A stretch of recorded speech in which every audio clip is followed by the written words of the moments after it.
Molweni bhotani, lutshani, Tumelani, Thobela, sanibonani. Andizuba mde lena ividiyo ibhekisa kubantu abazaziyo uba banobizo. Ubizo ke isenoba lubizo lobugqirha obuthwaselwayo, isenoba lubizo loba yimboni yakokwenu, isenoba lubizo loba ngumgcini wekhaya, isenoba lubizo loba nguntombi ekhaya. Laa mntu kubuzwa kuye xa kusonakala ekhaya kubethwe yena ngabantu abadala. Laa mntu ubabaliweyo, uphiwe isibabalo, yena mntu othamsanqakileyo kweli khaya, umntu onentsebenzo ebonakalayo, owenza izinto zibonakale ngenxa yokubabalwa ngabantu abadala kuba bejonge elikhulu kuye. Kum ngabantu abanobizo bonke abo, ubizo ayingomntu othwasayo kuphela. Ndibhekisa kuni ke, ntoni leyo? Ndibhekisa kuni ngelithi singabantu abanoxanduva thina, singabantu ekufuneka sichule ukunyathela, singabantu ekufuneka sibe noxolo noba sekunzima, singabantu ekufuneka sinyamezele ukuba ngamalolo, singabantu ekufuneka sivume xa ukhandwa ngamatye, khandeka, xa ugxothwa, gxotheka. Sukunyamezela endaweni ongafunwayo kuyo, ngoba kaloku wena ungumntu osetyenziswayo ngumoya. Senokwenzeka nje ucinga into yoba wena aba bantu bayakulwa, kanti ngumoya uyakususa kule ndawo. Ngelithi into obuzoyifunda kule ndawo uyigqibile, okanye ngelithi bhasopha usengozini kule ndawo ukuyo. Wena uzifumana ukhalela ubuhlobo ubusowubakhile, ukhalela ixesha lakho olinvestileyo. Mhlawumbi ngumntu othandana naye, kubonakala into yoba ngoku akasakufuni and uyalukhupha ilizwe litsole into yoba hayi ntombi, luphelile uthando. Wena ubuqonda into yoba awu-andastendi, ubewufuna ukwazi ndenze ntoni baby, what has changed?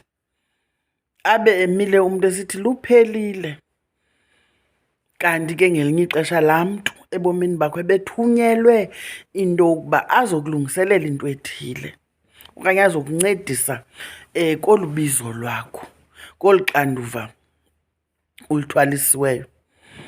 Ngoku naye uthunywa kwenye indawo into yoba makayonceda kwenye indawo, wena usamfuna odwa kwakhe ukugqibile kuwe. Njengomntu obiziweyo ke othunyiweyo, usisithunywa wena, zazi. Masiqale kule ndawo. Kwa uzalwa, wena uhleli phantsi nabantu bakokwenu abadala. Ubeyazi laa ngoma ithi kwahlalwa phantsi kwahlelwa, ngempilo yam kwagqitywa, ngempilo yam kwahlelwa, ngobomi bam. Ungamameli amazwi am ke mna ke, andichani ncam into yakwacawa. But itsho ingoma kwahlalwa phantsi kwahlelwa. Ngokwenene nangokwenyaniso, sonke xa sikulo mhlaba wonke umntu kuhleliwe ngaye. Phambi koba uze kulo mhlaba uhleli phantsi nabantu bakokwenu, bakwamoya, izikhulu-mandla zakokwenu, ikhabhinethi yakokwenu, iziphathimandla zakokwenu ngokwe-hierarchy yabo. Kwathiwa, ntombazane, kukho uxanduva esinqwenela into yoba ubuyele eMzantsi emhlabeni uyolulungisa. Uthunywa oku. Ingaba uyavuma na? Uvume ke wena ke ungumoya ngelaa xesha.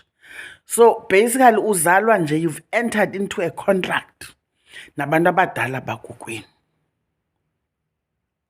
Uvumile, ungumoya, waze wazalwa waba ngumntwana ke ngoku omncikane, wanikwa abazali bakho kwanikwa bona uxanduva lokukukhulisa. Apha endleleni wadibana nezinto, wadibana nootishara, nootisharakazi, bakufundisa ubomi. Ukhuliselwa olu xanduva lwale nto uyithunyiweyo nawe ungekayiqondi khula nje awuzazi usisithunywa, kodwa uyawuva umoya wakho into yoba ukunyathela kwakho akufani nokwabanye abantwana. Iintlahla zakho azifani nezabanye abantwana. Isingqi sakho siyavakala. Xa ukhona endaweni kuyavakala, awungomntu oba khona ibe ngathi khange abekho. Uyayiva ke ngoku? Abantu abanobizwa ngabantu ayingomntu ufihlekayo, awufihlakali. Your aura ithi ndikhona. Ngumntu okufuneka aqwalaseleke, aqapheleke into yoba ungumntu okhoyo. Because kaloku wena awuhambi wedwa wombethwe. Umbethwe ngamaxhego akokwenu la akunike uxanduva. Ahamba nawe ngamaxesha onke namakhehlekazi akokwenu. Ngoba kaloku bakugadile into yokuba ungalahleki kuba kusekho lo msebenzi sikuthume wona thina mkhulukazi. So uhleli nje wombethwe wena. Uyayiva ke ngoku? Nangeli xesha bekuhleba, nangeli xesha bekuvisa kabuhlungu, bakhona abantu bakokwenu. Into kunayo bazawuthula bathi cwaka bangenzi nto kuba bayayazi into yoba esi sisifundo abafuna ugqithe kuso uyaqiniswa ngelaa xesha, ulisoja lakokwenu, ulijoni lakokwenu. Isoja ke lifela empini. Awukhali xa ungumntu onobizo. Uyagqithisa, uyaxolela futhi. Ngoba kaloku inqala uvala ispace sokukhula kwakho. Kufuneka uhambe ebumnyameni ungumntu onobizo. Inqala nokuqumba ufana nomntu ohamba ebumnyameni. Umntu onobizo akaqumbi isidala. Umntu onobizo ukhala asule inyembezi, athathise, abheke phambili. Ukunyathela kwakho kuyavakala. Le nto uyiphathisiweyo awuziphathisanga, uyiphathisiwe.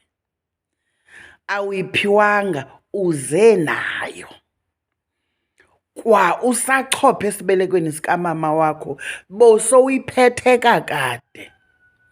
Nguwe othathe isigqibo, ungumoya wavumelana nabantu abadala bakokwenu. We all have a purpose in life. We just have to figure out into yoba mna ndithunywe ntoni. Umntu onobizo ke ungomnye wabantu abakhawuleze bayithi figure out. Everything is a lesson. Sukhala ngoba sisikolo nesukuso. Nalo mivambo nezo ntlungu zento ezimbi ezithethekayo ngawe. Kuphaka kukhula komoya wakho, kukhula wena ngokomoya ngelaa xesha. Umntu osisithunywa ngumntu onoxanduva. Lwamkele uxanduva lwakho, ungaqumbi uqalekise. Ngoba kaloku ungaqalekisa bonke aba bantu bagqithe apha kuwe bazenzela apha ebomini bakho. Bathunyiwe nabo, konke oku kwenzekayo kufuneka kwenzekile. Ezi zinto zibuhlungu kufuneka ugqithile kuzo. Bazizithunywa nabo into yoba mazenzeke ezi zinto kuwe ukuze wena uzoqina. Yiloo nto ndithi ungaqumbi uqalekise, xolela. NjengoYesu wathi baxolele kuba bayazi into abayenzayo. Itsho ke litsho lam namhlanje. Ndithi qina mfana, qina ntombazana. Sekukubi. Sowugxothwa kulahlwa iibhegi zakho phaa phandle. Ungazazi uba uzawubheka phi. Soze lingakheki iqhinga ngomntu onobizo. Umntu onobizo uhleli nje eyakhe indlela indlaliwe. Soze lingabikho iqhinga ungumntu onobizo. Soze ungaphumeli ungumntu onobizo. Okwakho nje kukuba nethemba. Iba ngumntu ofundisekayo, iba ngumntu oqeqeshekayo. Gqitha esimweni sukuhlala ndawonye. Iba yibhekile egqithiswayo emqombothini. Suhlala ndawonye, gqitha esimweni. Abakufuni, phuma kubo nawe. Camagu bendisiza nelo namhlanje. Chosi.